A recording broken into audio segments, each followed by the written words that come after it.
कीर्तन सांग होय अंग हरी रूप।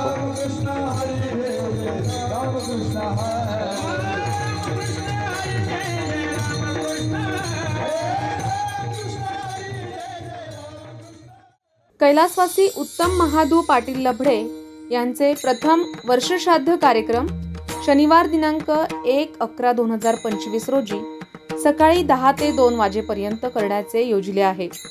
तरी या प्रसंगी गतस्मृतींना उजाळा देण्यासाठी आपली उपस्थिती प्रार्थनीय आहे। आपले विनीत गंगा भागीरथी विमलबाई उत्तम लभडे, श्री दिलीप उत्तम पाटील लभडे, श्री कैलास उत्तम पाटील लभडे, श्री मोतीराम उत्तम पाटील लभडे, सौ निर्मला दिलीप कड जोरण, सौ सुनंदा सोमनाथ पाटील चिंचखेड, समस्त लभडे पाटील परिवार, सहकार्य समस्त आडगाव भजनी मंडळ, श्री संत तुकाराम महाराज विद्यार्थी गुरुकुल। कीर्तन सेवा वारकरी भूषण हरिभक्त परायण जयंत महाराज गोसावी, संत निवृत्तीनाथ महाराज मंदिर सेवक त्र्यंबकेश्वर यांचे कीर्तन सेवा सकाळी 10 ते 12 वाजेपर्यंत होईल। ठिकाण रामलीला लॉन्स, जत्रा हॉटेलच्या मागे, आडगाव, नाशिक।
एकांतवासी गंगा स्नाने देवाचे पूजने प्रदक्षिणा तुळशीच्या युक्त आहार विहार नेम इंद्रियासी सार नसावे बास निद्रा बहुभाषण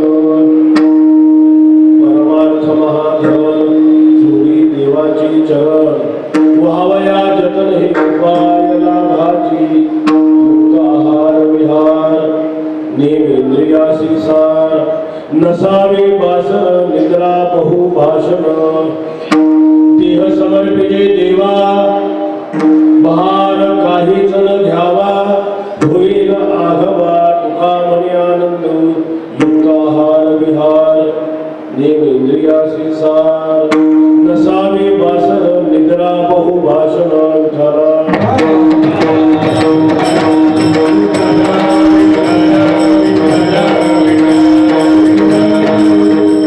नमो ज्ञानेश्वरा नमो ज्ञानेश्वर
एकांतवासी गंगा स्नाने देवाचे पूजने प्रदक्षिणा तुळशीच्या युक्त आहार विहार नेम इंद्रियासी सार नसावे बासर निद्रा बहुभाषण हा सेवेसाठी घेतलेला आपण जगद्गुरु श्री तुकाराम महाराजांचा या वर्गामध्ये अगदी आरंभापासून शेवटपर्यंतचा परमार्थाचा विचार सूत्र रूपाने प्रतिपादन करतात.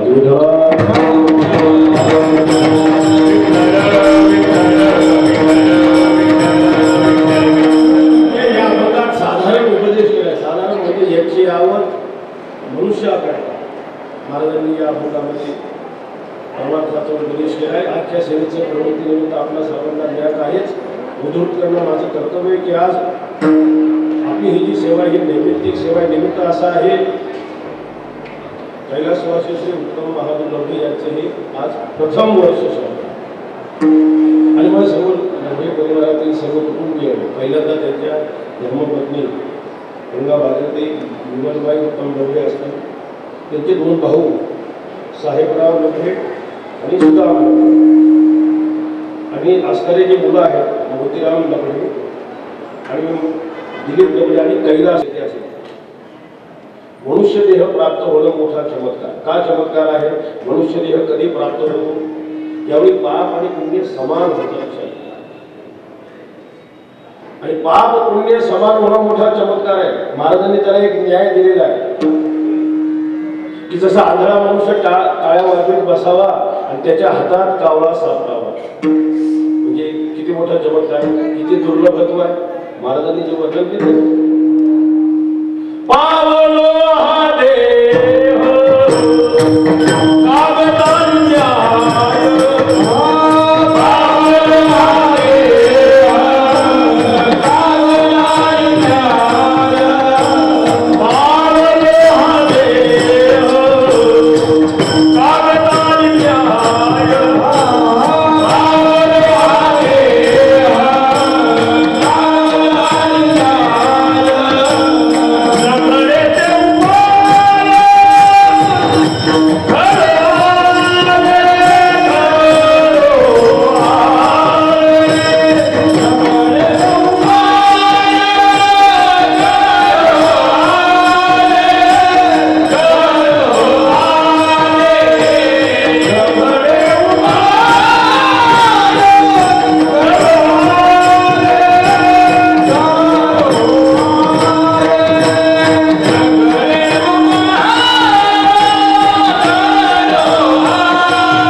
एकंदर जीवसृष्टीचा पुष्कळ विचार केलेला आहे. 84 लक्ष योनी प्रकार साहित्य जीवाचे. किती प्रकाराने जीव आहे? 84 लाख प्रकार. पण त्यात काही मनुष्य शरीराची काही विलक्षणता. मनुष्य शरीरामध्ये आपण बघा, देवाने दिलेली इंद्रिय शक्ती, विचार शक्ती, बुद्धीची शक्ती, कर्म करण्याचं असणारं स्वातंत्र्य मनुष्य देह जो मिळाला ना, ह्या देहाचं वर्णन सर्व वेदशास्त्र सर्व साधू संतांनी केले. इतर देहाचं कोणते वर्णन केले? हा देह आपल्याला मिळाला सकळ चिंतामणी शरीर याला म्हटलेलं आहे. या जन्म मरणाच्या अनर्थ परंपरेतून बाहेर काढण्याकरता देवाने निर्माण केलेला हा मनुष्य देह. म्हणून हा देह आपल्याला ज्यांच्या योगाने मिळाल्या ते महाराजांनी वर्णन केले पुष्कळ आहे ना. नरदेह म्हणजे काय आहे? महाराज ठेवा आहे, निधान आहे. नरदेह निधान लागले हाती, उत्तम सार उत्तम गती, देवाची होईन म्हणते ते होते तरी का चित्तीनं धरावे. एवढा योग्यतेचा देह ज्यांच्यामुळे मिळाला त्या आईवडिलांचे आपले उपकार आहेत. त्यांच्याविषयी आपण कृतज्ञ असणार. लक्षात घ्या, आईवडील असताना त्यांची सेवा करणं आणि गेल्यानंतर श्राद्धादी कर्म करणे मुलांचं कर्तव्य आहे. स्वतः भगवान पांडुरंग परमात्मा विटेवर उभा आहे. कशामुळे? कुंडलिकाने केलेला सर्व इतिहास माहिती. आई वडिलांची केलेली सेवा देव ऋणाईत होतो आहे. म्हणून वडिलांचं श्राद्ध करणं मुलाचं परम कर्तव्य आहे. याच्याविषयी आपण कृतज्ञ असलं पाहिजे. कृतज्ञ होता काम नाही. आणि श्राद्ध कधी करायचं आहे? ज्यावेळी 1 वर्ष परिपूर्ण होतं. मनुष्य गेल्यानंतर, मुली गेल्यानंतर 1 वर्ष. आणि 1 वर्ष कसं मोजायचं आहे? आपल्या तिथीनुसार, इंग्रजी कॅलेंडरनुसार नाही मोजायचं. तारखेने वर्ष श्राद्ध होत नसतं. कारण तारीख ज्यांनी निर्माण केली ही आंग्ल संस्कृती सर्व ते पूर्वजन्म पुनर्जन्मच मानत. आणि आपण श्राद्ध करतो म्हणजे पूर्वजन्म पुनर्जन्म मानणारे आपण आहोत. सृष्टीची कालगणना ही कशावर चालते? सूर्य चंद्रदिकांच्या गतीवर चालते. कधीही 15 तारखेला कधी समुद्राला भरती येईल का? 30 तारखेला चंद्र दिसणार नाही असं नाही आहे. पौर्णिमेलाच समुद्राला भरती यावी का असं बोलतात? अमावस्येला चंद्र दिसू नये. सर्व गणित फार मोठं शास्त्र आहे. आपण भारतीय संस्कृतीने आपलं वैभव म्हणजे भारतीय कालगणनेनुसार देह ठेवल्यानंतर तिथीनुसार ज्यावेळी वर्ष पूर्ण होते त्यावेळी वर्ष श्राद्ध करावं. त्याच्यातला एक भाव फक्त जाता जाता चालतो. त्याचं कारण आपण मृत्यू लोकांना राहतो. इतर लोकांचा मृत्यू लोकांची कालगणना त्याच्यात नाही काही फरक. मृत्यू लोकांमध्ये ज्यावेळी आपलं 1 वर्ष होतं ना, इतर लोकांमध्ये 1 दिवस पूर्ण होत आहे. म्हणून वर्ष आल्यावर करायचं आहे.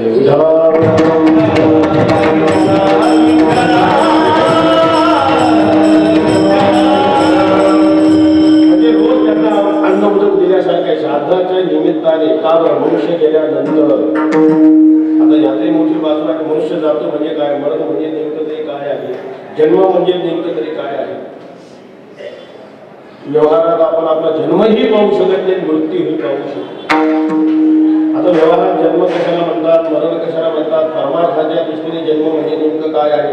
नेमकं मृत्यूचं नेमकं स्वरूप तरी काय याचं आपण चिंतन करणं. परमार्थ करणाऱ्या साधकांनी तरी निदान सतत भगवत चिंतन करत असताना मृत्यूचा विवेक आपण बुद्धीत ठेवून परमार्थ करा. जन्म म्हणजे तरी काय आहे?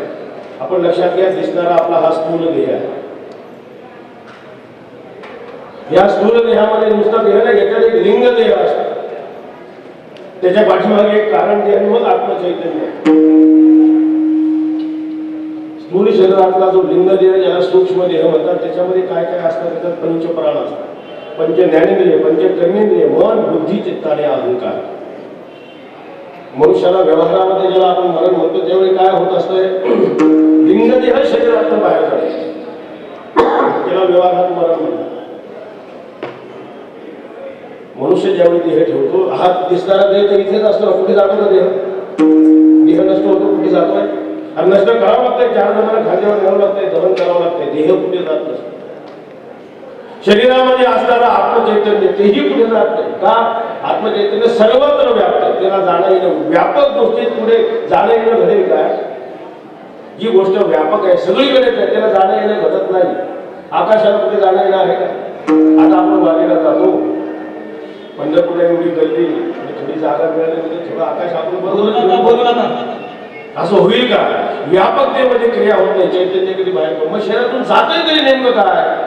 शरीरातून लिंग देह बाहेर पडतो. आता सांगितल्याप्रमाणे आपण सहजच म्हणतो यांचे प्राण गेले या शब्दाचा प्राणामध्ये क्रिया असते. प्राण जाताना पंच ज्ञानेंद्रिय कर्मेंद्रिय मन बुद्धी यांना बाहेर घेऊन जातो, याला व्यवहारात मरण म्हणतात.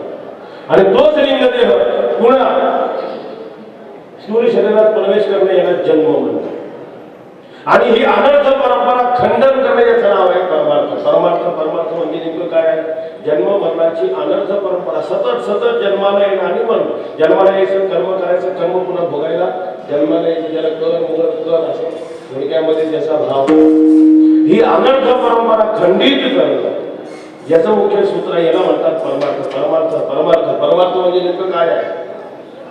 ही जन्म मरणाची आपण अनर्थ परंपरा खंडित केली पाहिजे. ह्याच्याकरता असतं मरण म्हणजे काय हे समजलं पाहिजे. जन्म म्हणजे काय लक्षात घ्या. हा जो लिंग देह सतत देह बदलतो ना, भगवंतांनी पुष्कळ वर्णन केले. ज्ञानेश्वर महाराज सांगतात ना, जीर्ण वस्त्र सांडीजे नूतन मिळीजे तैसे देहाता ते स्वीकारीजे चैतन्य नाथे. मग ही अनर्थ परंपरा सदाची खंडित होण्याकरता ही परंपरा कुठे खंडित होते? केवळ मनुष्य शरीरात 84 लक्ष मुलीमध्ये मनुष्य देहामध्ये हे सामर्थ्य आहे. मनुष्य देहातच ही अनर्थ परंपरा सदाची खंडित होते. तीही तत्वज्ञानानेच होते, एकदा होते असा हा खरा सिद्धांत आहे. मनुष्य शरीरात हे आपलं मुख्य कर्तव्य. ही अनर्थ परंपरा खंडित करणं ही कशाने होईल? लक्षात घ्या. लिंग देह असतानाच बाधित करणं. डोळे मुख बोलाया वचन कशासाठी? गेले तू दोनसी नारायण नासे जीवबळ भव. म्हणून मनुष्य जगात आल्यावर परमार्थ करणं मनुष्याचं खरं कर्तव्य आहे. प्रपंच करणं कर्तव्य नाही आहे. त्याच्या पुढचं सांगू, प्रपंचाला करावंच लागत नाही आणि परमार्थ प्रयत्नपूर्वक करावाच लागतो. मोठी गंमत आहे. कारण प्रपंच हा अदृष्टाच्या अधीन आहे. प्रपंचाला करावा लागत नाही या शब्दाचा अर्थ काय? आणि परमार्थाला करावा लागतो म्हणजे परमार्थ प्रयत्नाधीन. तुम्ही बघा, उद्या काहीही करू नका, प्रपंच झाल्याशिवाय राहणार नाही. आणि उद्या किती प्रयत्न करा, काही प्रतिबंध आला तर परमार्थ परिपूर्ण होत नाही. कारण प्रपंचामध्ये अदृष्टाचं प्राधान्य आहे, प्रयत्न त्याला निमित्त कारण आहे. परमार्थामध्ये प्रयत्न उपादान कारण आहे. अगदी व्यवहारात जर तुम्ही बघा, एखाद्या मनुष्याचं जसं प्रारब्ध असतं त्याचं घडतं सर्वांना अनुभव. कितीतरी वेळा एखादा मनुष्य असतो, समजा निरीक्षण आहे, अंगठेवादकर आहे, दुसऱ्याने लिहायचं अंगठा कोणाचा आहे म्हणून, पण त्याच्या आयुष्याचं चिंतन केलं. 4-5 ग्रॅज्युएट पोरं त्याच्या हाताखाली कामाला आहे, 2 चार्टर्ड अकाउंटंट हाताखाली, एक वकील त्याच्या हाताखाली आहे. त्याला विचारलं तर तो म्हणतो या नोटा किती आहे ह्याही मला समजत नाही. शिकलेलं नाही काही नाही, पण अदृष्टाची बलवत्तम स्थिती, भरपूर पैसे. कितीतरी माणसं बघा शिकलेली आहे, हल्लीचा काळ डबल ग्रॅज्युएट होतात, एवढे शिकतात, 2 वेळेला जेवायची पण हट. मग असं का व्हावं?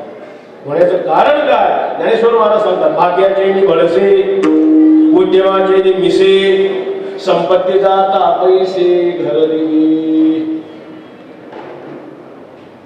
मुख्य कारण आहे प्रारब्ध. प्रयत्न लागतोय पण तो निमित्त कारण. आणि परमार्थाचं उलट आहे, परमार्थ प्रयत्नपूर्वक करतो. परमार्थामध्ये प्रयत्नाचं प्राधान्य आहे आणि अदृष्ट निमित्त कारण आहे. अदृष्टाची जी अपेक्षा आहे ना, सुरुवातीला प्रेरणा देण्यापुरतीच आहे, पण माणसं नेमकं उलट करतात. कसं करायला पाहिजे? प्रयत्नपूर्वक परमार्थ केला पाहिजे. प्रपंचाला अदृष्टावर सोडून माणसं नेमकं उलट करतात. प्रयत्नपूर्वक काय करतात? प्रपंच. आणि परमार्थाला अदृष्टावर टाकतात. बघू नशिबात असतं तर कितीतरी वेळा मला अनुभव आहे ना. आता निवृत्तीनाथांचा पालखी सोहळा आषाढी वारीला निघतो, ओटी वारीलाच एखादा येतो, महाराज पालखीचा प्रोग्राम छापला, पत्रक छापला, होईल तुमच्या वारीला देतो. फार घाई करतात पत्रक मागायला. सर्व पालखी सोहळा होऊन जातो, हा वारीतच दिसत. तो जर भेटला, काय तुला एवढी घाई, तू वारीला काय करता महाराज? म्हणजे वारी माझ्या नशिबात. तुम्ही भाग्यवान आहात म्हणतात, तुम्हाला वारी करते म्हणजे मी भाग्यवान आहे, मला वारी करते. हा भाग्यवान नाही कारण याच्या नशिबात वारी करते. बरं ठीक आहे, मग याच्या नशिबात काय? पर्वताप्रमाणे पातळ करणं एवढं नशीब, बायका बरोबर संगोपन तेवढे याच्या नशिबात, आणि वारी याच्या नशिबात. किती प्रसंग सांगू तुम्हाला. विचारलं वारीला का आलं नाही, मनुष्याला आता प्रपंचाचा एवढा अभिमान असतो, तो काय म्हणतो मी आहे, मी करतो म्हणून हे चाललंय. बरं म्हणजे अहंकार एवढा वाढतो, उद्या जर मी गेलो म्हणजे सर्व सत्याना साक्षाना आणि तुझे स्वतःचे मुळे ना शाप दिल्यासारखं का बोलतो. कर्तृत्वाचा अहंकार, मी आहे मी करतो म्हणून चाललंय. तुम्ही बघा, तुम्ही जर घरी नसेल, मी घरी गेलो, घरचे माणसं काय सांगतात माहितीये, महाराज तुम्ही आमच्या यांना महिन्याभर वारीला घेऊन जाता ना, तेव्हाच आमचं बरं असतं. हे असतं तेव्हा बरं नसतंच. पण काय करता, काय पुढे पंखीची इकडे चिडसे घे,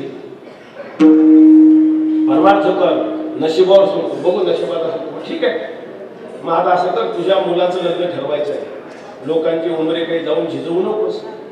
पूर्वी एखाद्याची चप्पल झिजलेली दिसायची तर पूर्वी म्हणायचे हा मुलीचा बाप असला पाहिजे, तर तेव्हा मुलीचे लग्न आवडलं. आता उलट आहे, अशी चप्पल दिसली निश्चित हा मुलाचाच बाप असला पाहिजे, कारण मुलाचं लग्न होणं आवड. मग तू कशाला एवढी मेहनत करतो? त्याच्या नशिबात असेल तर नक्की लग्न होईल ना.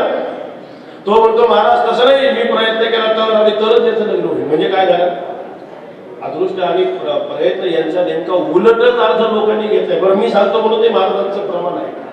भजन घाली भोगा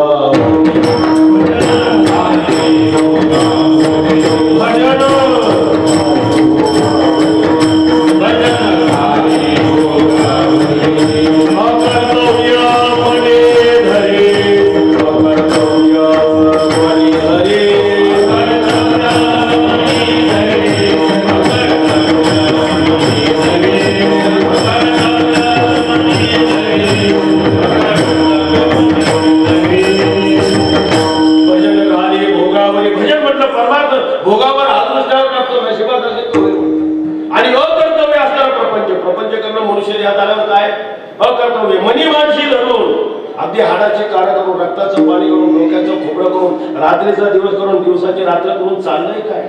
सायासे करिसे प्रपंच देसे हरिसे न भरसे दोन्या. वास्तविक असा आहे, प्रपंचाला अदृष्टावर सोडून प्रयत्नपूर्वक आपण परमार्थ केला पाहिजे. आणि तुम्ही हल्लीचा काळही बघा, जो प्रयत्नपूर्वक परमार्थ करतो ना त्याला फार कष्ट सहन करावं लागतं. प्रयत्नपूर्वक परमार्थ चाललाय त्याला फार पैसा मिळत नाही, कारण जो प्रयत्नपूर्वक परमार्थ करणारा आहे ना, तुम्ही बघा ना, अभ्यास कीर्तनकार आहे, त्यांची डायरी भरलेली आहे का दुसऱ्याची भरलेली, बघा कीर्तन. लोकांना तत्वज्ञान लोकच आहे, आवडच नाही राहिलं. परमार्थ करायचं कष्ट सहन करावं लागतं, फार मान मिळत नाही, खरंच परमार्थ करतो. पण लक्षात घ्या, महाराज म्हणतात परमार्थ करायचे आरंभीचे कष्ट सहन करावेच लागतात. महाराजांचा अनुभव आहे. महाराज म्हणतात मी परमार्थाला आरंभीचे सर्व कष्ट सहन केले, पण त्याचा परिणाम काय झाला, नित्य सुख स्वरूप पांडुरंग परमेश्वराची मी प्राप्ती करून घेतली. अगोदर कष्ट सहन करावे लागतातच. क्षणवळे आम्ही सोशेले वाईट, क्षणवळे आम्ही सोशेले वाईट, क्षणवळे आम्ही सोशेले वाईट, क्षणवळे आम्ही सोशेले वाईट. आदिले आवेग निज सुख, आदिले आवेग निज सुख, आदिले आवेग निज सुख. क्षणवळे आम्ही सोशेले वाईट, पण परिणाम साधिले आवेग निज सुख. याचा अर्थ काय, मनुष्य शरीरात आल्यावर प्रयत्नपूर्वक आपण परमार्थ करावा. साधू संतांचा अनुभव आहे. देवती ही बळी धरिला सायासी, करुण्या नाश उपाधीचा पूर्व पक्षी धातू धिक्कारिली, स्वयजनागतीची झाली. म्हणून थोडक्यामध्ये मनुष्य शरीरात आल्यावर प्रयत्नपूर्वक देवाच्या प्राप्तीकरता परमार्थ आपण करायला. आता सांगितल्याप्रमाणे ज्ञानेश्वर महाराज सांगतात, भाग्याची भडसे. भाग्य भडसं म्हणजे प्रपंचामध्ये भाग्य जे आहे ना ते मूळ उपादान करणे. मध्यमाचे विषय प्रपंचाला आपण केलेला जो प्रयत्न आहे ना तो निमित्त कार्य.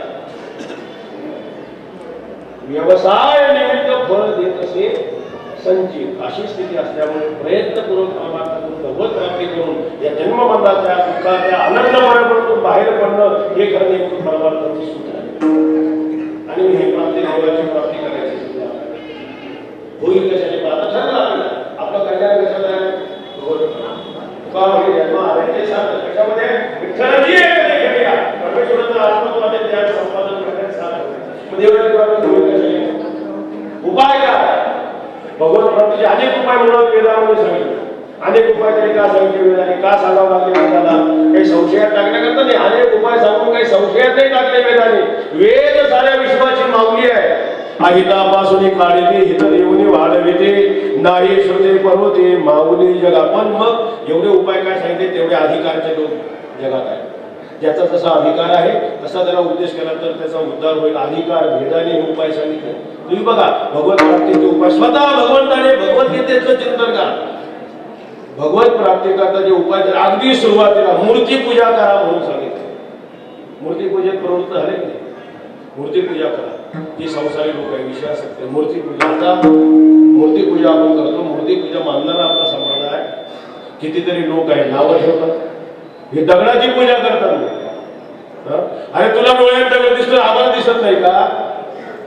पाषाण तो दोघांनाही दिसते. देव मानणारा असो न मानणारा असो. मूर्तीमध्ये काय दिसते? चक्षुप्रमाणाने दगड दिसतोय चक्षुरेंद्रियाला. तुला दगड दिसतो, आम्हाला दगड दिसत नाही. आपण मंदिर बांधतो, दगडाचं मंदिर बांधायचं तर त्याच दगडाची मूर्ती होती, त्या दगडाची पायरी पण होती. त्या पायरीवर पाय दिला जातो, मूर्तीची पूजा होते. दोन्हीकडे तर पाषाण तो समय. असं का होतं? पाषाण देव पाषाण पायरी पूजा एकावरी पाय थेट मंत्रद्वारा आवाहित देवत्व लक्षात घ्यायच्या मूर्ती पूजा आहे. मूर्ती पूजा का सांगितली असेल? मूळ तत्व सगळीकडेच परमात्मा आहे. मूर्तीमध्येच देव आहे, मंदिरामध्येच देव आहे असं जो मानतो तो वारकरीच नाही आहे. संप्रदायाचं तत्व आहे, महासिद्धांत आहे. विठ्ठल जळीस तरी सर्वं खर्वेदं ब्रह्म मत्त परतरं नान्यं किंचित् अस्ति धर्मी. आता जर सर्वत्रच मी आहे माणूस सगळं मूर्ती का सांगितली? मूर्ती पूजा असा आहे. जे विषय असतात तर संसारी लोक आहेत. विषय पामाले निर्गुण निराकार देवाचं ज्ञान झालं एकदम होईल का? त्यांना समजणार नाही म्हणून सांगितलं आहे मूर्ती पूजा करा. नाही तर उलट जे मूर्ती पूजेचा निषेध करतात महाराज त्याला सांगतात अरे आमचं तत्व सगळीकडेच देव, देव नाही अशी जागा नाही. आता जर सगळीकडेच देव आहे मग मूर्तीत देव कसा रे? मग अवघे ब्रह्म रूप रिता नाही ठाव. अवघे ब्रह्म रूप रिता नाही ठाव. अवघे ब्रह्म रूप रिता नाही ठाव. अवघे ब्रह्म रूप रिता नाही ठाव. देवा देव कैसा होई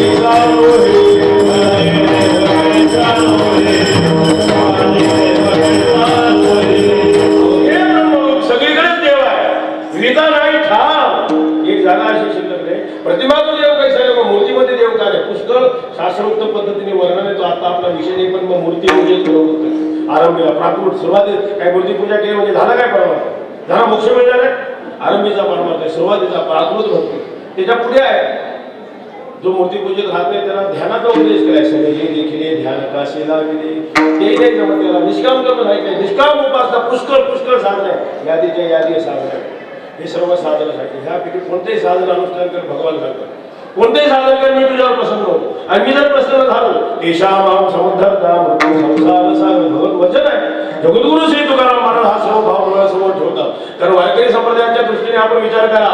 वारकरी संप्रदायात वारकऱ्यांचं साध्य काय? देवाची प्राप्ती हे साध्य आहे वारकऱ्याचं. किंबहुना हे त्याचं साध्य त्याला वारकरी म्हणतात. उलट बघा देवाची प्राप्ती होईल कशाने? सर्व संतांनी जे वाङ्मय निर्माण केले लक्षात घ्या. वारकरी संप्रदायामध्ये श्रीमंत निवृत्तीनाथ महाराजांपासून निळोबारायांपर्यंत सर्व अवतीर्ण झालेले संत स्वतः परमार्थाचा अनुष्ठान करतात. आदर्श स्वरूपाला प्राधान्य तुमच्यासाठी हा परमार्थाचा सुलभ मार्ग करून ठेवलाय लक्षात घ्या.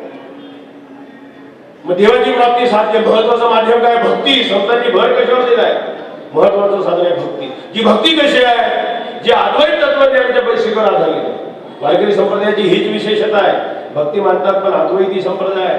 कितीतरी संप्रदाय भक्ती मानतात पण अद्वैत मानत नाही. कितीतरी अद्वैती पण नाही. अद्वैत मानतात भक्ती मानत नाही. संप्रदायाची ही विशेषता आहे. आणि एवढं जर सूत्र लक्षात आलं ना तुम्हाला कोणताही ग्रंथ वाचन, कोणतीही वाचन, कोणताही अभंग वाचन हेच सूत्र तुम्हाला त्याच्यामध्ये दिसतं. आणि म्हणून जगद्गुरु श्री तुकाराम महाराज सर्व हा दृष्टिकोन समोर ठेवून सामान्य मनुष्याला नजरे समोर ठेवून अरे मनुष्य शरीरात तो आला उद्धाराचं हे महत्वाचं माध्यम आहे. या सर्व भक्तीच्या वाटा आहेत पाहिल्या. मनुष्य शरीरात आला पहिलं काम कर. मनुष्य शरीरात देवाने तुला मिळालेला जो हा काळ आहे दिलेला जो हा काळ आहे ना हा निदान भगवत चिंतनात घालायला सुरुवात कर. परमार्थाची सुरुवात झाली अभंगाच्या पहिल्या जन्मात.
देवाचे पूजने प्रदक्षिणा तुळशीच्या परमार्थाचा आरंभ सांगताय. काळ सारावा चिंतने.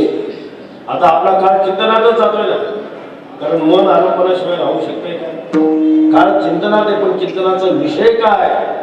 चिंतनाचा विषय जर पंचविषय असेल, प्रपंच असेल, तर त्या चिंतनात काळ यायला काय? भगवत चिंतनात काळ घालवला पाहिजे. मनुष्य शरीरात मिळालेला काळ अतिशय मौल्यवान आहे. मनुष्य शरीराच्या एका क्षणाची किंमत बघा, काय किंमत आहे. जगामध्ये सर्वात महाग गोष्ट जर काही असेल, किती महाग येऊ द्या, मनुष्य शरीराचा एक क्षण त्याची किंमत नाथ महाराज सांगताय. मेरू तुल्य सुवर्ण दिधल्या. मेरू पर्वता एवढं सोनं दिलं तर एक क्षण मिळत नाही. मग बघा किती महाग येऊ द्या. सगळ्यात महाग काय? मनुष्य शरीरात एक क्षण मिळत. मग एवढ्या योग्यतेचा आपल्याला काय मिळाला आणि व्यर्थ विषय चेतनामध्ये घालवण्यात काय अर्थ? महाराज हिशोबी होते, हिशोब ठेवा. एवढा मौल्यवान काळ आहे. महाराज लिहिले रोज कीर्ती जमा धरुणी सकल खतावेला काळ वरावे. आपल्याला सांगतात तुम्ही हिशोब ठेवा. आपल्या एकंदर आयुष्यभराचा काळ, दिवसभराचा काळ, चांगल्या कामात कुठे घालवला, वाईट कामात कुठे घालवला, व्यर्थ कुठे घालवला. भगवत चिंतनात झालं. माणसाला सांगितलं भगवत चिंतन कर. लोकांची निंदा करीत बसतो. रात्र कशी गेली म्हणतो कळलं नाही. भगवत चिंतन करतो त्याच्या तोंडावरून मारत जातं लक्षात. भगवत चिंतना करता काळ झाला. आणि काळाचं गणित अगदी थोडक्यात. काळाचे प्रकार खूप बारकावा. फारच दोन मानाने 3 प्रकार सांगतो. एक भूतकाळ, एक वर्तमान काळ, एक भविष्यकाळ. त्याच्यात कोणभेद पुष्कळ आहे. पण वारकरी जो आहे ना, साधक जो आहे, परमार्थ ज्याला करायचा आहे, त्यांनी नेहमी वर्तमानात जगलं पाहिजे. त्यांनी भूत भविष्याचा फार विचार करू का करू नये. भूतकाळ म्हणजे कोणता काळ? जो काळ होऊन गेला. आता भूतकाळ जो होऊन गेलाय त्याचा आता चिंतन करण्यात फायदा काय? भविष्यकाळ म्हणजे जो अजून आलाच नाही त्याचा आता चिंतन करण्यात फायदा, उलट नुकसान आहे. भूत भविष्याचं चिंतन करीत बसला. वर्तमान काळ जो भगवत चिंतन करायचं, काही परमार्थ करायचा काळ व्यर्थ त्या चिंतनात निघून जाईल. बरं वर्तमान काळ केवढा आहे? वर्तमानात जगायचं तर वर्तमान काळ आपण बघा. वर्तमान शब्द उच्चारण करतो ना, वर्तमानातला त म्हटला तर व भूतकाळात जातो, म्हणजे एवढा क्षणिक आहे. याचा अर्थ काय? मिळालेला प्रत्येक क्षण आणि क्षण भगवत चिंतनामध्ये कसा जाईल, मनुष्याने याकरता प्रयत्न केला. भगवत चिंतनामध्ये आपलं आयुष्य जाणं. मनुष्याला प्रपंचात उद्योग नाही, पण भगवत चिंतन करतोय काही कमी नाही. एवढी श्रीमंती आता तो म्हणतो 7 पिढ्या मी बसून खाल्ल्या तरी पूर्ण, एवढी श्रीमंती तरी चिंता करतो. कशाची चिंता करतो? अरे एवढी श्रीमंती. अहो म्हणजे 7 पिढीची चिंता नाहीच आहे, 8व्या पिढीचं कसं होईल त्याची मला चिंता. म्हणजे काय अर्थ? मनुष्य शरीरातली ही खरी महत्वाची गोष्ट आहे. वर्तमान काळ आपला भगवत चिंतनामध्ये घालवणं सर्वात महत्वाचं परमार्थाचं हे सूत्र आहे. भगवत चिंतन म्हणजे अखंड भगवत नामचिंतन करा. कोणतीही साधना आपण करा, अखंड आलंबन जर त्या वृत्तीला आपण ठेवलं, प्रत्येक मिळालेला क्षण आणि क्षण काळ सारावा चिंतनी मुख्य खरं सूत्र आहे. मग चिंतन करायचंय, भगवत नामचिंतन करायचं, परमार्थ करायचं. याला साह्यभूत साधना पाहिजे, साह्य पाहिजे ना. साह्यभूत साधना सांगतात. भगवत चिंतनात जर काळ घालवायचा असेल, साह्यभूत साधनेचा विचार एकांतवासी मुख्य सूत्र आहे भगवत चिंतन. भगवत चिंतन करण्याकरता काय पाहिजे? एकांतवास. आता हल्लीचा काळ तर मोठा विचित्र आहे. एकांतात लोकांना करमतच नाही, लोकांतात राहायची सवय. ज्ञानी पुरुषाचं खरं लक्षण आहे. आरती जन संसदी भगवान सांगतात, ज्ञानेश्वर मला सांगतात बहु एकांतावरी प्रीती. हल्ली लोकांना एकांतात करमतच नाही, लोकांतातच रमायची सवय आहे. माझ्या आजोबांचं उदाहरण सांगतो. गणोकाका गोसावी निवृत्तीनाथ मंदिरामध्ये राहत असताना त्यांच्या काळात, त्यांच्या तरुण वयामध्ये त्र्यंबकेश्वराचं लाईन आहे, निवृत्तीनाथ मंदिराकडे जायला रस्ताही नाही, सर्व साबरी होते मंदिराच्या नियमावर. असा तो काळ. त्या काळात गावात आता आजोबा राहायचे म्हटलं, गावातले लोक त्यांना म्हणते गणोकाका एवढं गावाबाहेर एवढं दूर एकटं मंदिर, एवढ्या मंदिर एकटे तुम्ही भूतासारखे राहतातच कसे, तुम्हाला करमतं कसं? गणोकाका त्यांना सांगायचे, अरे ज्ञानेश्वरी चिंतनात रात्रीच्या चिंतनात मला दिवसाचा वेळ पुरत नाही. लोकांना काय वाटतं यांना एकांतात करमतच कसं? आणखीन एक उदाहरण सांगू. दादा महाराज साखरेंच्या जीवनाचं उदाहरण. ते वाई नावाचं गाव आहे, त्या ठिकाणी जायचे महाराज राहायचे. आता कोणी बघा, कोणताही महाराज एखाद्या गावात राहायला काय होते, ओळखी पाळखीचे लोक तयार होतो, ओळख झाली की लोकांचं जाणं येणं सुरू राहते. हे तिथे सप्ताह करायचे, राहायचे, लोकांची ओळखी सुरू झाल्या. एक ओळखीचा मनुष्य आला, महाराज बाय पण आपण ज्ञाते आहेत, मला उपाय सांगा. कशावर? म्हणली माझी बायको मुलं बाळांसहित माहेरी गेली, मला काही घरी करमत नाही, एकटा आहे, काय उपाय असेल तर सांगा. यांनी दिला त्याला हरिपाठ जावटे म्हणून हरिपाठ किती वेळा म्हणणार? एकदा, दोनदा, तीनदा, चारदा. पुढे काय करायचं? दुसऱ्या दिवशी आला, महाराज किती वेळा हरिपाठ म्हणतो, दुसरा काय उपाय सांगा, वेळ जाते. ज्ञानेश्वरी दिली, जा होते पारायण. कसं बसं तासभर पारायण केलं. आला पारायण केलं, आपल्या त्यांचं म्हणते काही जप उपाय पुष्कळ उपाय नाही, कशात त्याचं मन रमलं नाही. शेवटी काळ जायचा तसा गेला. काही दिवसांनी आला, बायको पुन्हा आली, म्हणजे आता मला करमतो. असं करा महाराज, एकदा माझ्या घरी या. आमंत्रण केलं, मग महाराज गेले, येतो म्हणून आमंत्रण केलं तर स्वागताची जी तयारी केली, अंगणामध्ये सुंदरी वाजत होती. म्हणजे अंगणात त्याची ती मुलगी रडत होती. बसायला पलंगावर दिलं तर बँड वाजायला लागला, त्याचा तो लहान मुलगा तो रडायला लागला. आतमध्ये घरामध्ये त्या बाईचे भांडे आदर आपण सर्व चालू होतं. महाराजांनी सर्व घरातली परिस्थिती बघितली आणि मग त्यांच्या लक्षात आलं, अरे त्याला सतत चिडचिड किरकिर पिरपिर मध्ये राहायची सवय आहे, त्याला एकांतात करमेलच कसं? एकांतात करवण्यासाठी मनुष्य त्यापासून थोडा आनंद असावा लागतो. उलट भगवत चिंतनाकरता एकांत मिळावा, देवाकडे मागणं आहे. एकांतीचे सुख देई मज देवा, एकांतीचे सुख देई मज देवा,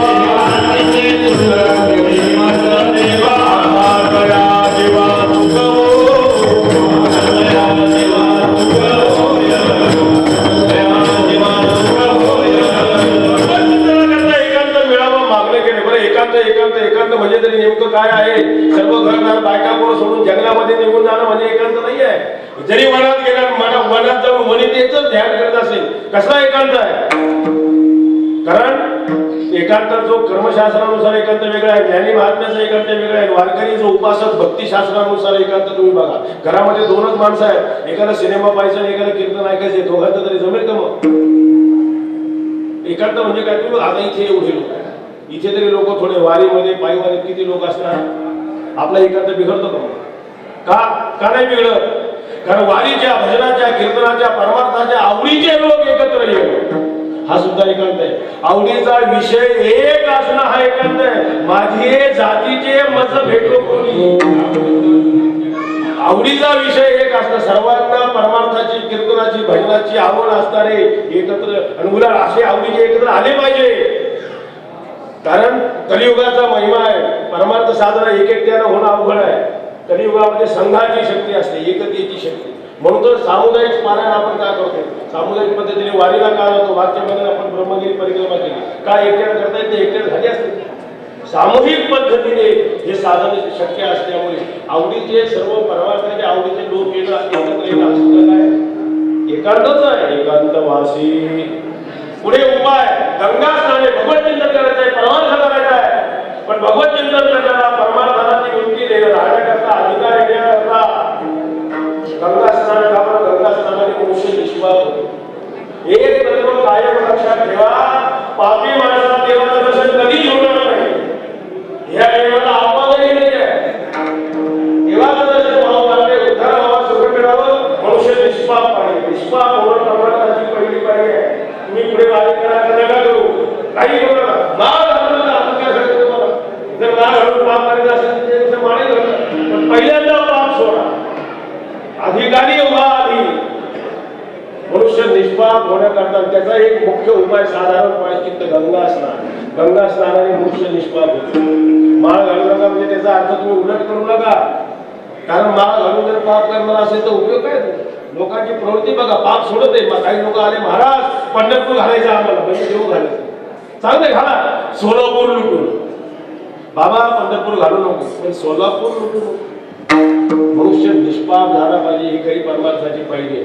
निष्पाप होण्यासाठी बघा त्र्यंबकला आले, कुशावर्त स्नान, रामकुंडाचं स्नान आहे, इंद्रायणीचं स्नान, चंद्रभागेचं, गंगेचं स्नान, कुंभमेळा भरणार आहे. मागे प्रयागराजला झालंय. कशासाठी? स्नानाचं मुख्य हेतू काय आता आहे काही कुंभमेळा कशासाठी कुंभ साजरा करायचा. स्नान सर्व कोण महात्मा येईल ते त्या स्नान करून जाईल. लक्षात घ्या, आपण त्याचं स्नान करणं निष्पाप होण्यासाठी. गंगा स्नानी देवाचे पूजन हे प्रदक्षिणा तुळशीच्या. देवाची पूजा मी आरंभी सांगू, मूर्ती पूजा. कितीतरी लोक त्याचं खंडन करतात. एका ग्रंथकर्त्याने ते लिहून ठेवले. लहानपणी मी शिव मंदिरात गेलो, त्या पिंडीवर एक उंदीर खेळत होता आणि उंदराला बाजूला करण्याचं त्याचं सामर्थ्य. त्या देवाची कशाला पूजा करा म्हणजे निषेध केला. मूर्ती पूजेचा निषेध. कितीतरी लोक त्यांच्या नादाला लागले. घरातले देव सर्व टाकून दिले. आता ज्यांचा उपदेश आहे हा मूर्ती लोकच आहे ना, आपण जाणारच गेले. त्यांनी उपदेश ऐकला ते गेले. आता काय करावं. ज्यांचा उपदेश ऐकला, देव पाण्यात टाकून दिले, ते निघून गेले. म्हणजे मग आता ते सर्व एकत्र झाले. आपलं मन आलंपणाशिवाय राहत नाही. काय करावं. आता परत देव आणल्याचं पूजा करायला लोक नावं ठेवतील ना, परत देव पूजा लागली म्हणून. आता कैसी जाऊ घरा, काय करावं. म्हणजे यांचं आपण ऐकलं, देव पाण्यात टाकले म्हणजे त्यांची मूर्ती करून त्यांची पूजा करू. काय हरकत नाही म्हणजे ठरलं तर झालं. काय झालं. देवाच्या मूर्तीच्या ऐवजी माणसाच्या मूर्तीची पूजा सुरू झाली. म्हणजे काय, कुठेतरी पूजा करावी लागते. भागवतकार सांगताय माणसाच्या मनाच्या एकाग्रतेसाठी देवाचे पूजन हे प्रदक्षिणा तुळशीच्या. बघू आता तुळशीचे महात्म्य संप्रदायात पुष्कळ आहे. आदिप्रिया म्हणजे तुळशी मुक्ता. तुळशीचं महात्मा परिक्रमेचा जो भाग असतो त्या देवतेला उजव्या बाजूला घेऊन परिक्रमा करणे. पुष्कळ परिक्रमा आहे. आता सांगितलं ब्रह्मगिरीची परिक्रमा, नगर परिक्रमा असते. त्या देवतेला आपण वारीत रिंगण करतो म्हणजे काय, परिक्रमाच आहे. शेलार भाग आपल्याला माहिती नर्मदा मैयाची परिक्रमा. जेवढे साधन कराल तेवढे थोडे आपल्या अधिकारानुसार त्याचा अनुष्ठान. देवाचे पूजन हे प्रदक्षिणा तुळशीच्या. आता अशा दृष्टीने परमार्थानं करायचं आहे. पण मग शरीर निर्वाह आपण कसा करावा त्याचा उपाय सांगताय अभंगाच्या दुसऱ्या.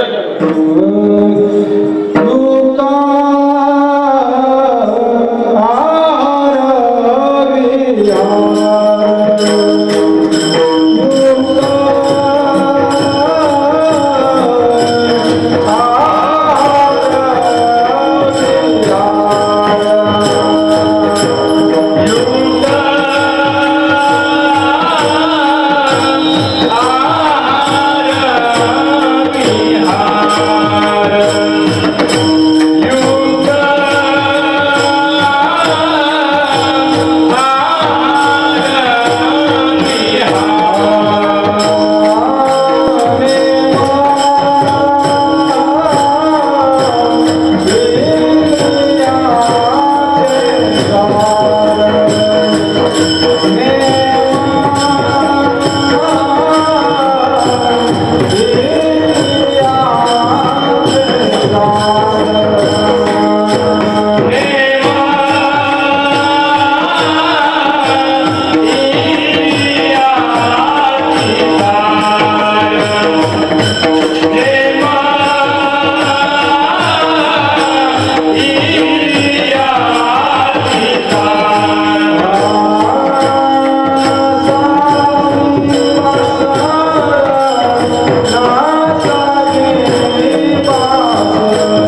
करायचा, अशा पद्धतीने काळ घालवायचा, शरीराचं निर्वहन कसं करणार, अगदी वेदाला धरून वेदाचं सांगितलं नाही. आहार शुद्ध सत्व शुद्धी, शरीराचं निर्वाह, युक्त आहार विहार. पुष्कळ बोलण्यासारखा विषय मिळण्याची फार मर्यादा. युक्त आहार भगवंताचा श्लोक, युक्त आहार विहारस्य युक्त चेष्टस्य कर्मसु युक्त स्वप्नावबोधस्य योगो भवति दुःखः. ज्ञानेश्वर महाराज भाष्य करतात, आहार तरी सेविजी परियुक्तीचे निमापे. आहार सेवन करावं लागतं. कलियुगामध्ये आपले प्राण अन्नमय आहे, मग आहार सेवन करायचं आहे, पण युक्त आहार. परमार्थ करणाऱ्या साधकाने आहार कसा करा पुष्कळ भाग आहे. बारकावा म्हणजे अगोदर काय खावं काय खाऊ नये इथून सुरुवात. कधी खावं कधी खाऊ नये आणि मग किती खावं पुष्कळ भाग आहे ना. कधी खावं म्हणजे समजा दिवसा जेवावं, रात्री जेवू नये. एकादशीला अन्न खावं का? रोज आपण म्हणतो अन्न हे पूर्ण ब्रह्म, एकादशीला ब्रह्म नाही का? काय दोष आहे? एकादशी व्रताचं महात्म्य आपण लक्षात घ्या. एकादशीला अन्न त्याग आहे का? तिथीचं महात्म्य असं आहे, एकादशी दिवशी पाच कुठे राहू शकत नाही, अन्नाच्या आश्रयाने तेव्हा निषेध करायचा, त्याचा खाऊ नये. एकादशीला जर खाल्लं, खाणारा कसं अन्न कसं पुष्कळ बघा. एकादशीचं अन्नपान बरं, जे वारकरी करती भोजन असं नाही का? हे नर करती भोजन याचे यावत प्राणी मात्रांकरता हे व्रत आहे. प्रत्येकाने करायचे, वारकरी असो का नसो. उलट बाकीचे उपास करत असेल, एकादशी करत असेल, बाकीचे व्रत फल नाही देणार. जे नर करती भोजन, ते भोजन कसं आहे? श्वान विष्णे समान. खाणारा कसा आहे? अधर्म जनतो एक. एकादशीला आपण अन्न घ्यायचं नाही, अन्नदान पण नाही करायचं आहे. अन्नदानाचं पुण्य आहे, पण एकादशीला अन्नदान केलं तर पुण्य नाही लागणार. पुण्य करता होय पाप. आपल्याकडे कोणी पाहुणा आला तरी त्याला सांगायचं आज एकादशी फराळच मिळेल. पण आता विकार एवढा वाढलाय, वारकरी लोकांनी एकादशीला कीर्तन हे लग्न लावतं एकादशीला. अन्नदान म्हणजे मला सांगण्याचा भाव काय थोडक्यामध्ये की आहार सेवनाला मर्यादा आहे. वारकरी संप्रदायामध्ये आहार, आता हल्लीचा काळ एवढा विचित्र होत चाललाय, आहार सेवन करायला मर्यादा पाळणं. बुरसटलेले विचार म्हणतात चुकीचे. आता एका माझ्या मनाने सांगत, वेद शास्त्राला संत वचनाला धरून माझं सांगत. तुम्ही बघा, सामान्य मनुष्य असेल तो काय म्हणेल, असं अन्न पाणी घेतलं पाहिजे, आता रोग होणार नाही. कोणाला मान्य की नाही? त्याच्यापुढे असं अन्न पाणी घेतलं पाहिजे, माझ्या शरीराचं सामर्थ्य शक्ती, हल्लीच्या शब्दात ते विटॅमिन्स, कार्बोहायड्रेट, प्रोटीन सर्व मिळालं पाहिजे. आयुष्यत्व बलारोग्य सुखप्रीती विवर्धन रस्ते हा स्निग्धा स्थिर हा हृदय हा आहार हा सात्विक प्रिय सात्विक आहार. त्याच्यापुढे विचार करणार असेल असा आहार सेवन केला पाहिजे ज्यात पाप लागणार नाही. दोष अन्नामध्ये रोगाचे जसे जंतू जातात ना, पापाचे दुसऱ्याचे हिसकावून खाल्लं, 2 नंबरचं खाल्लं तर दोष. त्याच्यापुढे असं अन्न सेवन करा ज्यात पुण्य निर्माण होईल. असं कोणतं पाणी पाहिजे? आता बिस्लरीचं पाणी प्यायल्याने पुण्य लागणार आहे काय? तहान भाग आहे, पण गंगेचं पाणी प्यायलं, देवाचं तीर्थ पुष्कळ भाग आहे. देवाला नैवेद्य समर्पण केलं, सेवन केलं, त्यात पुण्य निर्माण होईल. सरते शेवटी तर असं अन्न सेवन करा बोधच होईल देवाचा साक्षात. खूप बाजूने ते अन्न सेवन मर्यादा पाळावं लागतं. अन्न सेवन करण्याविषयी हल्लीचा काळ हा मोठा, म्हणून ते विचित्र मी तुम्हाला सांगतो. आणि नुसतं एकादशीलाच नाही, एरवीच्याही जीवनात. आता एकादशी व्रताचाही जर बोला आपण पाहिजे ठरलं, आपल्याच वारकऱ्याचं कीर्तन करा, दुसऱ्याला कशाला नाव ठेवा. जी एकादशी करत नाही ना ते लोक आपल्याला म्हणतात, महाराज तुमच्यापेक्षा आम्ही बरे एकादशी न करणारे. काय झालं? तुमचं पाहिलं एकादशी करणारेच. उद्या एकादशी आहे, आज दशमीचं पोटभर खाऊन घ्या. उद्या एकादशी, एकादशीच्या दिवशी फलाहार नाही, फराळ. किती फराळ? पोटाचा डबा होईल एवढा फराळ. आणि पुन्हा द्वादशीला काल एकादशी झाली म्हणून म्हणजे काय? 3 दिवस खादीची चळवळ. तुमच्यापेक्षा आम्ही बरे, एवढं आम्ही कधीच खात नाही. आमचं ठरलेलं 3 चतकोर भाकरी तर तेवढंच खातो आम्ही. कॅलरीज मोजतो आणि जेवढ्या कॅलरीज आवश्यक तेवढंच. तुमच्यापेक्षा आम्ही बरे असं त्यांनी म्हणावं अशी अवस्था आहे.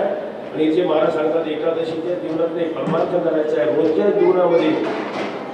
युक्त आहार. आता युक्त आहार तरी कशाला म्हणतात? थोडक्यात त्याचा भाव आयुर्वेदात त्याचं चिंतन आहे. आहार सेवन करावं लागणार. किती सेवन करा? शरीरात पोटामध्ये शरीरातले आपल्या 4 भाग करा म्हटले. अर्ध पोट, 2 भागामध्ये अन्न भरा पोटाच्या, 1 भागामध्ये पाणी भरा, 1 भाग रिकामा ठेवा वायूच्या संक्रमणासाठी. याचं नाव आहे युक्त आहार. याचा सोपा अर्थ काय? पोटभर जेवू नका. अर्ध पोट भरलं की उठा. जेवताना काय होतं? आपण सावकाश होते. सावकाश म्हणजे अवकाश. पोटामध्ये अर्धा भाग अवकाश ठेवा, जागा ठेवा. एवढं जेवू नका. माणसं जेवढं खातात श्वास घ्यायला जाणार राहत नाही. किती जेवायला सांगितलंय? अर्ध पोट. म्हणजे समजा आपण 4 पोळ्या खाल्ल्यावर पोट पूर्ण भरणार असेल तर आपण किती खायचं? 2च. 8 पोळ्या खाल्ल्या तुम्ही 4 खायचं, पुष्कळ खाणार ना. आज तुम्ही वारकऱ्याचं कमी समजा, पायी वारीत करून बघा तुम्ही कसं खायला लागते पायी. 8 भाकरी न्यारी, थोरलं जेवण दुपारी, अशी अवस्था आहे. पण किती खायचंय त्याच्यात विनोदाचा भाग जाऊया. अर्ध पोट भरेल एवढं अन्न पण खाली, याचं नाव आहे युक्त आहार. परमार्थ करण्याकरता, शरीराचं सामर्थ्य राहण्याकरता आहार सेवनाची ही मर्यादा आहे. युक्त आहार. आपण एवढं खातो आपणही जगतो, डॉक्टरलाही जगतो, मग काय होतं? युक्त विहार, कर्मही आपलं मर्यादित पाहिजे, युक्त पाहिजे. माणसं एवढा प्रपंच करतात, एवढा वाढवतात. महाराज म्हणतात त्याला देवधर्म वारी करायला वेळ नाही, तेही समजण्यासारखे म्हणतात. जाऊ द्या, ठीक आहे, देवधर्म संधी पडले कोण दे, पण निदान एवढं कष्ट करून प्रपंच केला त्याचा उपभोग घ्यायला तरी तुला वेळ आहे का? आता कितीतरी लोकांच्या जीवनाची शोकांतिका लोक सांगतात ना, अरे मी एवढं केलं, एवढं मिळवलं, पण त्याचा मला उपभोग घेता येते, अशी जीवनाची शोकांतिका सांगत मरतायत. मग एवढं वाढवणं कशाला करत? युक्त विहार, नेहमी इंद्रियाशी साथ. परमार्थ करायचा आहे, वारकरी आहे, इंद्रिय निग्रह ज्यांनी केला पाहिजे.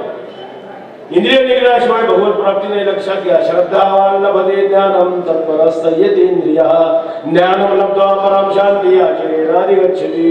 नेम इंद्रियाशी साथ. इंद्रियाच्या संगतीत आपण राहिलो, परिणाम काय होतो? इंद्रियाचे संगती जे पसरू होत असे मती, आपली मती भूती बहिर्मुख होते. इंद्रियाच्या संगतीने अज्ञानाचं अज्ञान वाढीला लागतं. काय सांगू अजून? अज्ञानाचे ज्ञान पाहिजे की मी अज्ञानी आहे, मला हे कळलं नाही, हे कळणं सुद्धा ज्ञान आहे. अज्ञानाचं अज्ञान झालं तर त्याला कधीच ज्ञान होण्याची शक्यता नाही. इंद्रिय निग्रह, मनोनिग्रह, पुष्कळ श्रम समाधिकाचा विचार आहे. तुम्ही इंद्रिय निग्रह करा. नेम इंद्रियाशी साथ, नसावी बासर निद्रा.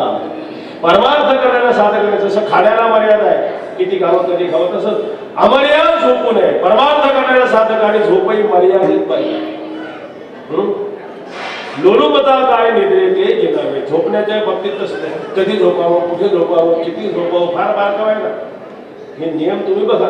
कधी झोपा म्हणतात? रात्री झोपा, दिवसा झोपू नये. कुठे झोपा? घरी झोपा, कीर्तनात आल्यावर झोपू नये. पुस्तकाची मर्यादा. किती झोपावं. कितीतरी माणसं सतत झोपत राहतात, कशी त्यांना झोप येते देवाला ठेवतात. जास्त झोपण्याने अडचण काय? मनुष्य कर्तव्य पराक्रम तमोगुण वाढीला लागतो. परमार्थ करायला साधकाने म्हणून त्याच्यावर विजय मिळवला पाहिजे. नसावी बासर निद्रा. अमर्याद झोप असता काम आणि बहुभाषण. परमार्थ करणाऱ्या वारकऱ्याने साधकाने जास्त बोलू नये. आता बोलण्याने काय अडचण आहे? जास्त मनुष्य बोलला काय बिल भरावं लागेल का? बोलू नये. का बरं बोलण्यावर मर्यादा? असं आहे, जो मनुष्य जास्त बोलतो बोलण्याने स्नेह वाढतो आणि स्नेहाचा पर्यवसान नेहमी दुःखामध्ये. शास्त्र सांगतंय लोभमूलानि पापानि व्याधयो रसमूलका स्नेहमूलानि दुःखानि त्रिविध त्यक्त्वा सुखी भवी. पाप का होतो? अंतकरणात लोभ आहे, लोभी मनुष्य पाप. व्याधयो रसमूलका, आपल्याला रोग का होतात? आपण तसं अन्न खातो. अन्न आपल्या शरीरात अनेक विकार महत्व, हे शरीराचं महत्व कोण आहे? रसनेंद्रिय, म्हणून तर बंधन आहे ना, कारणच आहे. लोभ मुलाने पापानी व्याधियो रसमूल स्नेहमुलाने दुःखाने. दुःखाचं मूळ कशात? स्नेहामध्ये. त्रिविध तत्त्वा सुखी भवीत. म्हणून परमार्थ करणाऱ्या साधकांनी कमी बोलावं. परमार्थ करत असताना भगवत चिंतन करायचं. त्याला उपपूरक सहाय्यपूरक साधना महाराज सांगतात. पण हे साधन सांगत असताना एवढेच नियम आहे असं नका समजू. हे सुरुवातीचे प्राथमिक नियम आहे, पण त्याच्यापुढे आपली मनाची धारणा ही पण फार महत्वाची आहे. कोण कशाला व्यवहारात महत्व देतय? अगदी दुसऱ्या शब्दात सांगतो, कोण कोणाला धन समजेल. धनाची व्याख्या आपण बघा, व्यक्ती परत्वे बदलते. कोण कशाला धन समजतो, कोण कशाला धन समजतो. कोणी पैसा अर्का असतं याला धन समजतं, सोनं चांदी असतं, मुलं बाळ असतं त्याला धन समजतं, शेतीवाडी असतं याला धन. पूर्वी पशुधन म्हणायचं. जास्त काही असतं काय विचार काय? गोधने चारावा. काहींना काय म्हटलंय? धन. आरोग्य सुद्धा काय? हेल्थ इज काय? वेल्थ. पुष्कळ आहे धनाची व्याख्या. महाराज सांगते आमच्या घरी धन आहे, आम्हा घरी धन शब्दाची चरत नाही. शब्द हे आमच्या घरचं धन आहे. पुष्कळ आहे. धनाविषयीची प्रत्येक व्यक्तिपात्र व्याख्या भिन्न आहे, पण धनाविषयीची धारणा पुन्हा वेगळी प्रत्येकाची. काही लोक असे आपला प्राण देतील पण धन देणार. आणि महात्मे महाराजांसारखे असे आहेत धनाला तुच्छ समजतो. द्रव्य जीवाहुनी आवडे या जना. आमासे पाषाण म्हणजे तुम्ही बघा, पाषाण होईल म्हणजे कसं, कितीतरी लोक प्राण देतात पण धन देणार नाही. आणि महाराजांची धारणा सोने रुपये आम्हा मृत्युके समान माणिक पाषाण खरे. महाराजांची धारणा धनाविषयी सोने रुपये आम्हा मृत्युके. पण हा महाराजांचा अनुभव लक्षात घ्या, माझा नाही आहे, त्यांचा दत्तक घेऊन सांगितलाय. महाराजांचा अनुभव आहे सोने रुपये आम्हा मृत्युके समान. माझा अनुभव सांगू का, ह्याच चरणामध्ये सोने रुपये आम्हा आणि मृत्युके समान तुम्हा अशी अवस्था आहे. अवघड आहे धनाविषयीची धारणा. परमार्थ करत असताना जसे शब्द हे धन आहे, तसं महाराज त्या साधकाच्या दृष्टीने खरं धन काय, भगवत चिंतन करणे हे खरं धन आहे. हे मनात घेऊन सांगताय अभंगाच्या तिसऱ्या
जोडी देवाचे चरण मनुष्य शरणात आले ही आपली खरी संपत्ती. भगवंताची प्राप्ती आत्मत्वाने करणे ही आपली काय वेळ. पण ही संपत्ती केवळ मनुष्य देहातच संपादन करता येते. अन्य योनीमध्ये पुष्कळ वेळा आपण हा विचार पाहिजे की ती घडे देवाचे भजन. लक्षात घ्या, बाकी योनीमध्ये ही संपत्ती आपल्याला कमवता येणार नाही. मनुष्य शरीरात परमनुष्य शरीरात ही कमवता येते. लागली परमार्थाला बाकीचे लोक नावं ठेवतात हे बिघडले म्हणे. काय कमवायला गेले, हे लागले लोटलं घालून लागले. माळीला काय म्हणतात, चांगलं कपाळ स्वच्छ देवाने दिले, वर जॉमेट्री काढतात. काय लोक नाव ठेवतील. परमार्थ करत असताना म्हणजे मला काय सांगायचं, परमार्थ करणारे लोक नाव ठेवतात, वेळ समजतात आणखी दुसऱ्या शब्द. आता इथे तुम्ही परमार्थाच्या आवडीचे माझं म्हणणं कसं ते पटणार नाही. आपण एक एक ते लोकांचं आपल्याला वेळ म्हटल्याशिवाय लोक काही म्हणू द्या. कल्याण कशामध्ये हे आपल्याला समजलं पाहिजे. मनुष्य देहात आल्यावर जोडी देवाचे चरण, देव चरणाची प्राप्ती ही खरी मिळकत आहे. कल्याण खरं अंतरंगामध्ये आहे, लक्षात घ्या. आणि म्हणून वावया जतन हे उपाय लाभाचे. देवचरण प्राप्त नव्हते, प्राप्त केले परमार्थ करून. आता त्याचा सांभाळ दोन भाग आहे, योग आणि क्षेम. जी गोष्ट मिळाली नाही ती मिळणं याला म्हणतात योग. मिळालेल्या गोष्टीचा सांभाळ करणं याला म्हणतात क्षेम. आणि योगापेक्षा क्षेम अवघड आहे. योगावर क्षेम कठीण देवा.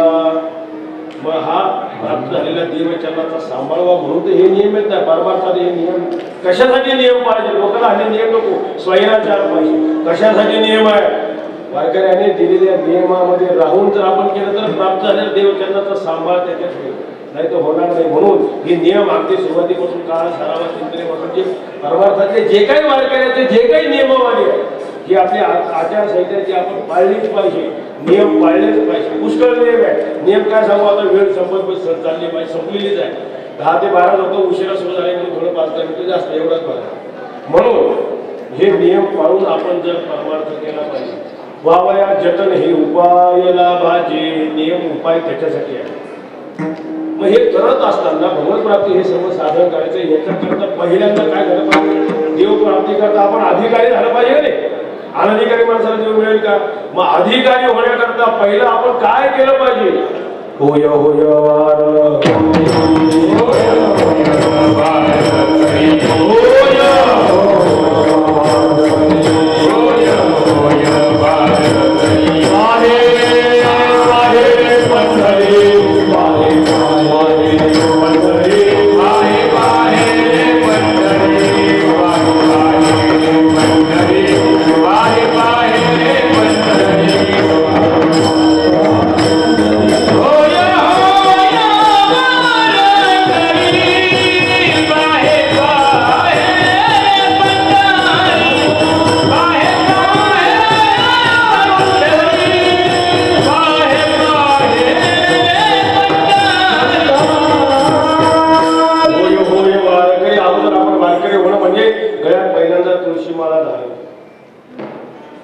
मनुष्य देह मिळणं किती दुर्लभ आहे. आरोग्य पाहिलं तो भारत देशात प्राप्त होणं त्याच्यापेक्षा दुर्लभ आहे. भाग्याची गोष्ट आहे.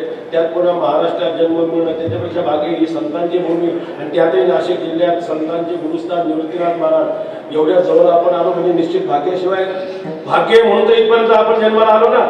पण त्याची दुसरी बाजू आहे. एवढ्या भाग्यवृद्ध होणार आहे. आता इथे जमलेले तुम्ही मला सांगा, आपण जेवढे जमले इथे आपण जमलेलो आहोत. भारताचं पंतप्रधान कोणी होऊ शकतं तरी इथे जमलेले नाही होऊ शकत. भारताचा पंतप्रधान व्हायला काय लागतंय? पहिला नियम आहे तो भारतीय पाहिजे. आपण भारतीय आहे ना, मग झाले का लगेच पंतप्रधान? पुढे प्रयत्न करू लागतो. तसंच आहे. इथपर्यंत आलो निश्चित भाग्य आहे.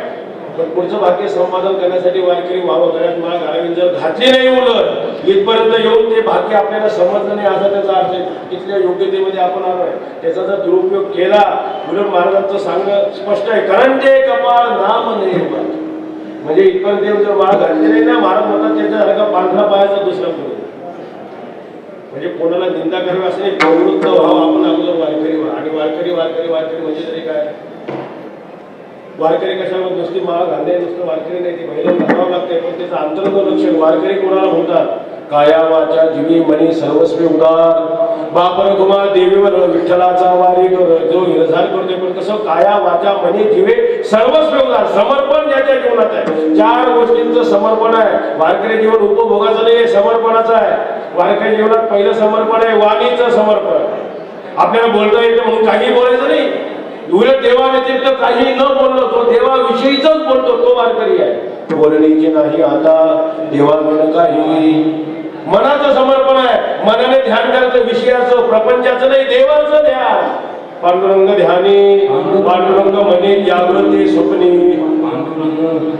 आणि जीव समर्पण म्हणजे बुद्धी ज्ञान दिले ना देवाने आपल्या बुद्धी दिले ना देवाचं ज्ञान ग्रहण करणं.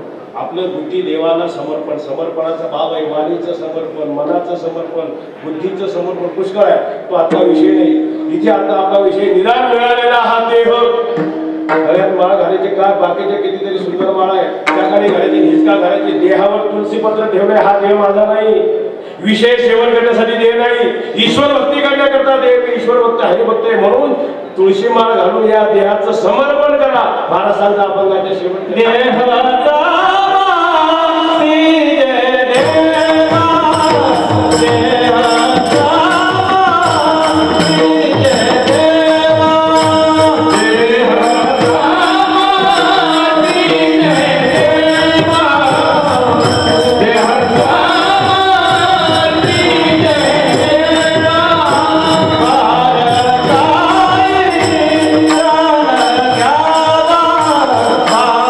Bye.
सोडून दिलं पाहिजे. मी माझी आणि तुझे नजरी टाकी परती भार काहीच न घ्यावा. समर्पण भावाने परमार्थ केला.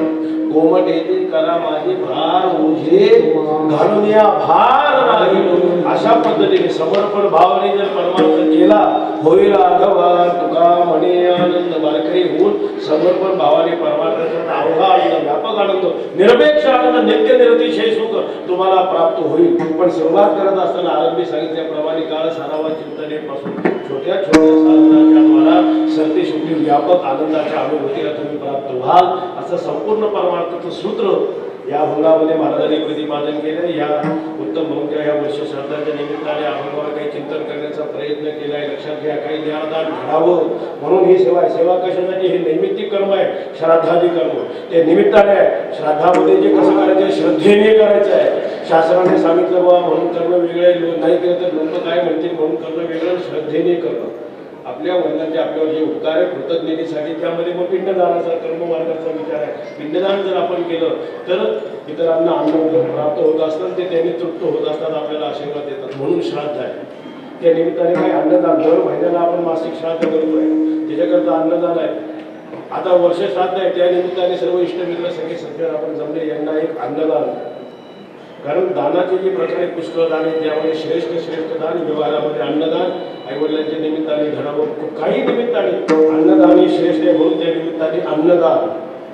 कीर्तन झाल्यावर काय आहे? सर्वांना अन्नदान. आणि कीर्तन भावामध्ये काय? ज्ञानदान. संतांचे विचार समाजापर्यंत जावे ह्या निमित्ताने. म्हणजे अशा पद्धतीचं उभय स्वरूपाचं तिन्ही स्वरूपाचं दान निर्माण केलं ना, यामध्ये विशुद्ध निर्माण होईल, पुण्य निर्माण होईल, अपूर्व निर्माण होईल. ते त्यांच्या वडिलांना त्यांनी उत्तम गती प्राप्त होईल ही एक श्रद्धांजली. आणि कुटुंबालाही ते संस्कार लागतील. कीर्तन केल्याने काय होईल की ज्ञानदान घडलं हे संस्कार पुढच्या पिढीकडे संत विचार जाण्यासाठी. कीर्तन कशासाठी आहे? वेळ जात नाही म्हणून नाही आहे. करमणुकी करता कीर्तन आहे का पैसे जास्त झाले म्हणून आहे? ज्ञानदीप लावू जगी हे ज्ञान संतांचे विचार ह्या निमित्ताने, कोणतं काय निमित्त असू द्या, संत विचार समाजात रुजवले पाहिजे. आदर्श व्यक्तिमत्व जर घडवावं वाटत असेल, संत विचाराशिवाय दुसरा उपाय नाही.